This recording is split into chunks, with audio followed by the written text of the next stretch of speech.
Have you ever noticed how exhausted you feel, exhausted from trying, from pushing, from fighting against everything, time, expectations, others, even yourself? You might not consciously realize it, but there's a silent fatigue that comes from the constant effort to control your life. You pressure yourself to be more productive, stronger, more positive, more consistent. You force yourself to make decisions, maintain relationships, stick to habits that no longer fit. And the harder you try, the more it feels like everything is slipping through your fingers like water, like sand, like life itself. This is where a principle emerges that can truly change how you live. Wu Wei, an ancient Taoist concept that Alan Watts translated as action without forcing. But don't be mistaken, this isn't about passivity or weakness. Wu Wei is one of the deepest expressions of wisdom and courage.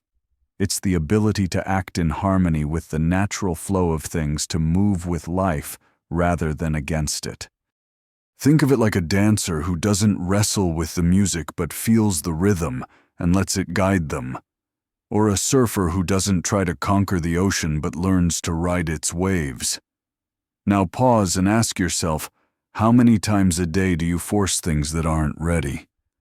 How often do you blame yourself for not controlling what's beyond your control? How many decisions have you made out of fear? Fear of losing something, fear of looking weak, fear of not doing enough.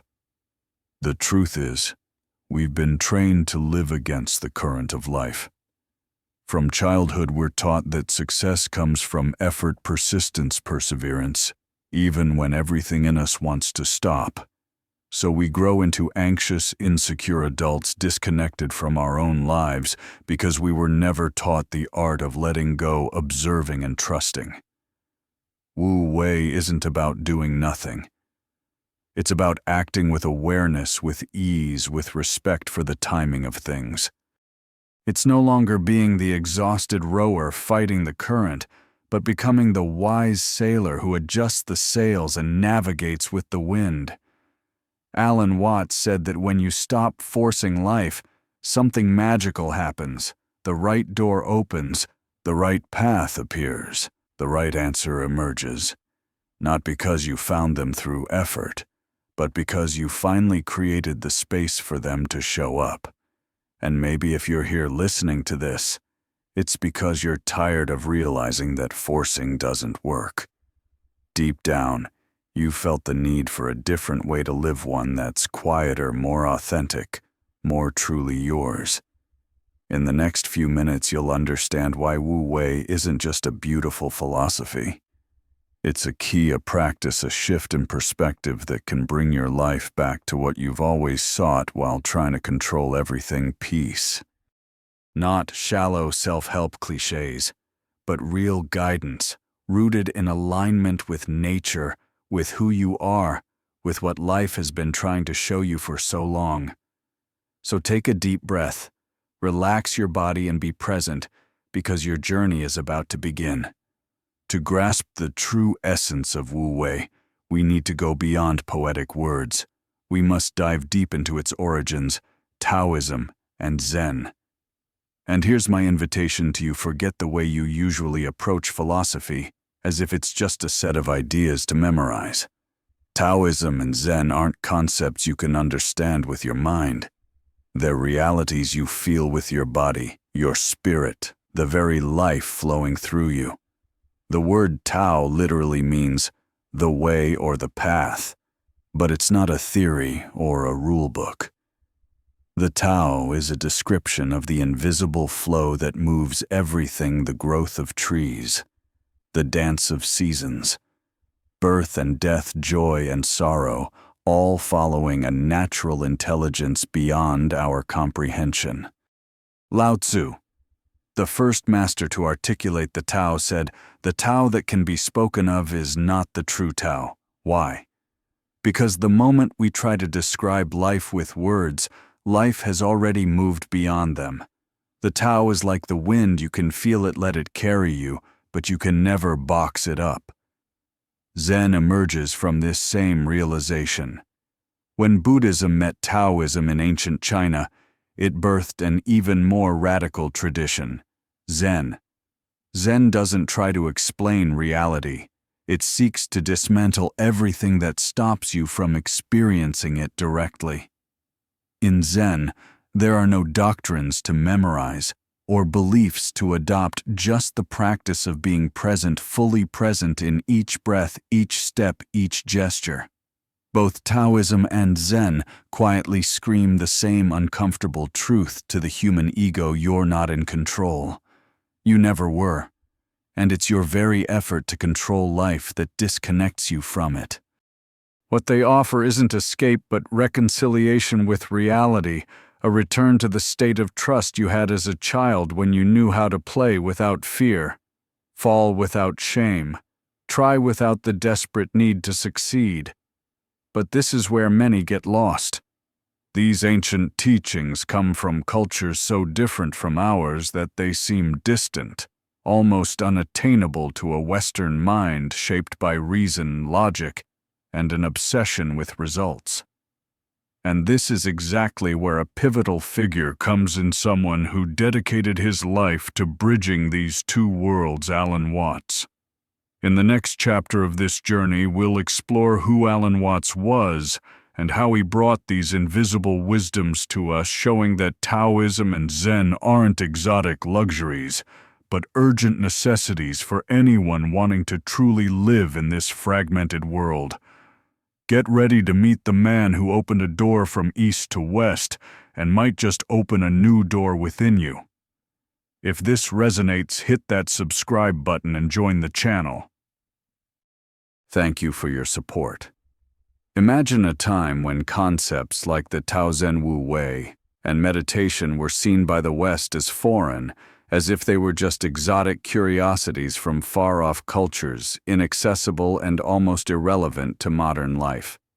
In this context, Alan Watts emerged not just as a scholar, not as a missionary of Eastern philosophy, but as a true alchemist of ideas, someone capable of translating not just the words, but the soul of these ancestral traditions for an audience lost in their own rush and rationality, already suffering spiritually without even realizing it. Alan Watts wasn't a scholar hiding in theories. He was a provocative thinker constantly questioning the West's certainties. He understood that the biggest barrier to grasping the Tao and Zen wasn't cultural distance, it was fear. The fear our Cartesian minds have of losing control, of letting go of the illusion of absolute dominion over life. Watts didn't aim to indoctrinate anyone. He wanted to liberate from the weight of dogma, the oppression of goals, the obsession with outcomes. His mission was to reveal that what we endlessly seek, peace, fulfillment, meaning, doesn't come from a heroic effort to control the world, but from the quiet courage to let the world be as it is. He did this with an almost effortless grace. His lectures didn't carry an authoritative tone, but the flow of someone speaking from lived experience. Alan Watts didn't give us ready-made answers. He tore apart our questions, stripped away our masks, invited our minds to stumble over their own concepts, so that in the emptiness that followed, we could finally feel something real. He knew the Tao and Zen couldn't be rationally explained, so he told stories. He used simple, powerful metaphors like a river flowing naturally, a sailor navigating with the wind, to bring us the wisdom that centuries of Eastern civilization had cultivated in silence. Life is like music, he said. The goal isn't to reach the end of the song as fast as possible. It's to dance with it, to feel each note, each beat, without rushing, without anxiety. And that's exactly what we've forgotten. Life isn't a race, it's a dance. And Wu Wei, the art of non-forcing, is the music that's always playing, but so many of us haven't learned to hear.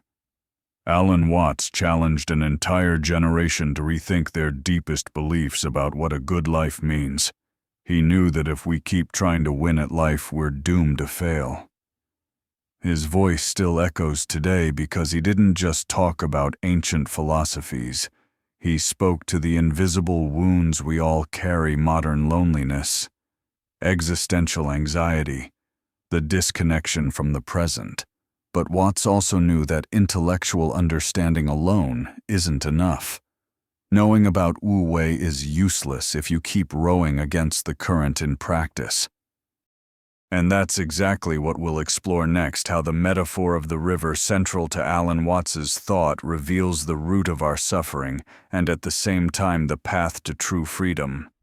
Prepare to see your life in a new way. Close your eyes for a moment and picture a river, a mighty river flowing with ancient force, carrying everything in its path: rocks, leaves, wood, fish, even earth. Now imagine someone caught in this river trying to swim against the current. Every movement is a struggle. Every attempt to push forward is thwarted. Their body tires, muscles tense, mind panics, and the more they fight, the further they drift from any chance of real peace. This image is exactly how Alan Watts described human suffering. The metaphor of the river isn't just beautiful, it's painfully accurate. It shows that the suffering we experience in life rarely comes from circumstances themselves. Almost always, suffering arises from our resistance to the present. You lose your job. A relationship ends. A plan falls apart. And instead of accepting reality and flowing with it, you cling to what's gone. Watts explained that life, like the river, has its own rhythm, its own intelligence. It's like desperately trying to hold on to something that's inevitably slipping away. You don't need to push life. You don't need to control it. You just need to learn to trust its flow. This doesn't mean passively accepting everything that happens. It means acting in harmony with forces beyond your control, like a surfer learning to read the waves, not to dominate them, but to dance with them. When you fight reality, you create tension. That tension builds in your body, your mind, your spirit. You're living in a state of war with life, with others, with yourself. The result is predictable chronic anxiety, frustration, resentment, a sense of helplessness. And the cruelest part is that on some level, you know you're sinking. But the fear of losing control outweighs the fear of continued suffering. Yet the river metaphor carries a quiet promise. There's another way to live, one that doesn't demand constant struggle, a way where letting go of control doesn't mean losing yourself. It means finding yourself. When you stop resisting, you discover that the river of life isn't your enemy, it's your ally. It takes you to places your mind could never plan. But this takes courage to trust the unknown, to let go of the illusion of safety that control provides, to believe in the flow. This courage isn't just a fleeting spiritual whim. It's an urgent need in a world where we've been taught since childhood to fight, compete, and dominate. And that's exactly what we'll dive into next: how Western culture has built an invisible prison of control and effort, and how this mindset is silently destroying us from within. Prepare to see the real root of your exhaustion and what needs to change so you can start truly living. You've been taught to believe that everything you want to achieve in life requires relentless effort, immense sacrifice, absolute control. From a young age, you heard phrases like, "Don't give up. If you want it, you'll make it happen. The world belongs to the strong." You grew up believing that if you aren't constantly fighting, planning, fixing, forcing, something terrible will happen. You might not have realized it, but this belief has built an invisible prison inside you, a prison of constant stress, of fear, disguised as ambition, of anxiety, painted as determination. Alan Watts saw this clearly. He understood that the West had created a neurotic civilization where people are always running without knowing where they're going, worshiping effort and control where action matters more than being where every moment of stillness is suspect, as if inactivity is a threat, a mistake, a weakness to fix. We live in a society that glorifies excess productivity, excess information, excess goals. Life becomes an endless project to manage, optimize, maximize. And in this mad quest for control, you drift further from yourself. You become a stranger in your own existence. Have you noticed this? Have you ever felt that you're doing everything right, studying, working, creating, but still carry an unbearable emptiness as if something essential is missing? That's exactly it. The connection to the natural flow of life, to what can't be forced, only lived. But a mind obsessed with control rejects this reality. It fears the unpredictable, the unexpected, the unknown. It craves guarantees. So it builds suffocating routines, rigid goals, strategies to eliminate all uncertainty. Yet uncertainty is an essential part of life. Mystery is part of the beauty of being alive. By trying to erase the unpredictable, we also erase the magic, the surprise, the spontaneity that makes life worth living. Alan Watts warned, "The more we try to control life, the more we disconnect from it. It's like trying to preserve a flower's scent by locking it in a safe. You keep the form, but lose the essence. The result is a mechanically exhausting existence where everything must be managed like a factory, your emotions, relationships, even your dreams.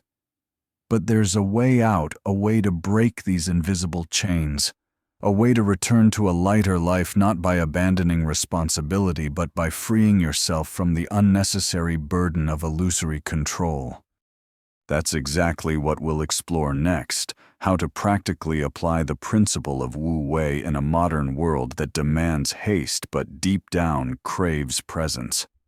Prepare to discover that doing less isn't weakness, it's wisdom, and that acting with less effort can paradoxically take you further. If this resonates, you'll find real value in my ebook, Beyond the Shadow. It breaks down core ideas from Jung and offers tools to understand yourself more deeply. The link's in the pinned comment. Talking about Wu Wei in theory sounds appealing, almost poetic. But how do you live Wu Wei in a world that demands urgency? How do you act in harmony with life's flow while being bombarded daily by demands, goals, notifications, and endless expectations? That's the real question. And the answer isn't simple. It requires courage. Above all, it demands a profound shift in perspective on what it means to act wisely and what it truly means to live well. Applying Wu Wei in the modern world doesn't mean abandoning your responsibilities, dropping everything, and isolating yourself on a mountaintop. That's the mistake many make when they hear about non-effort, confusing it with apathy or carelessness. Wu Wei is about action, yes, but from a different place, a place of awareness, attention, alignment with what's real and possible in that moment, not from a frantic effort to produce uncontrollable outcomes.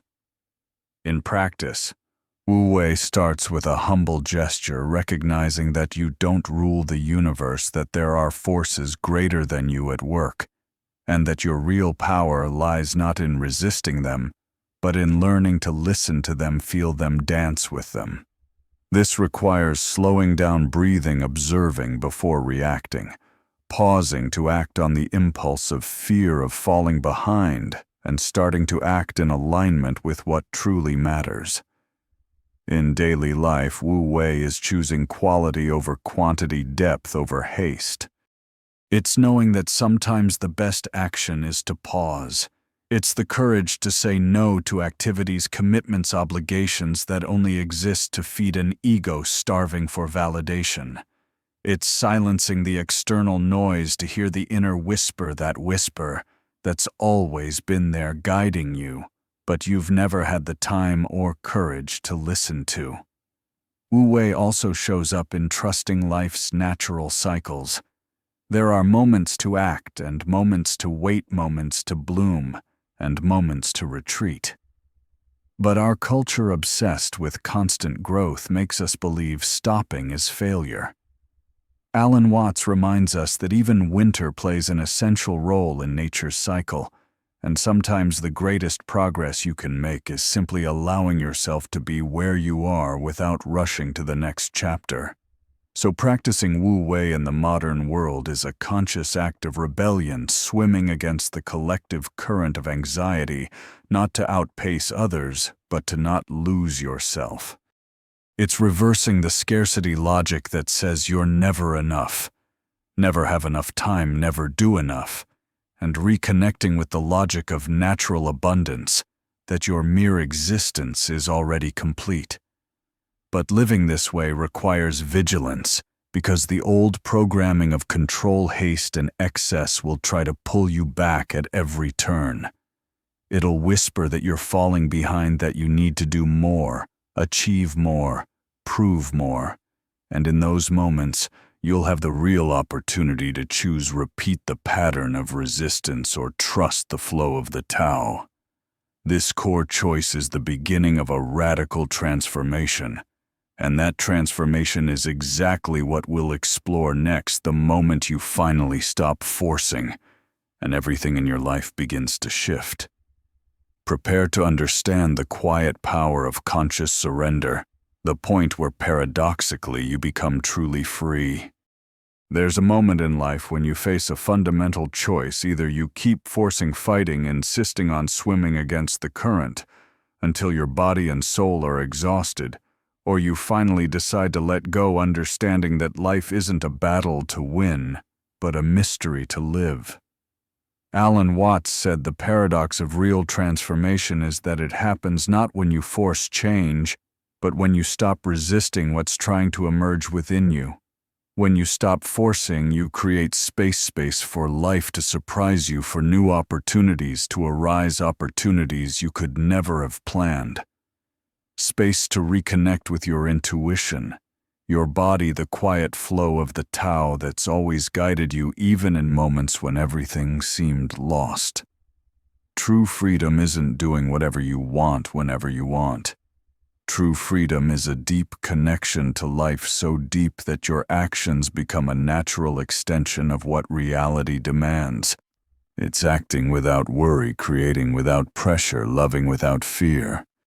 It's stopping being the desperate manager of your own existence and becoming a conscious participant in life's endless dance. Of course, this takes practice. It requires inner vigilance. It demands the courage to face the old impulses that in moments of fear will try to pull you back into the futile fight against what is. But now you know. Now you have a choice. So before you leave this video, I want to propose something to you. Pause for a moment and reflect, in what area of your life are you forcing the most right now? Where do you feel you're swimming against the river? Fighting something that maybe just needs to be accepted, understood, or allowed to flow? Comment below. Share with me and everyone on this journey where your biggest struggle is right now. Sometimes just recognizing it is a huge step toward freedom. And if this message resonates with you, if something inside you has been awakened, don't stop here. The next video is a critical continuation of this journey. It's not just more content, it's an essential piece to understanding more deeply how to live with awareness, with ease, with true presence. Keep watching, because the transformation you seek has already begun, and it deserves to be lived fully. I'll see you there.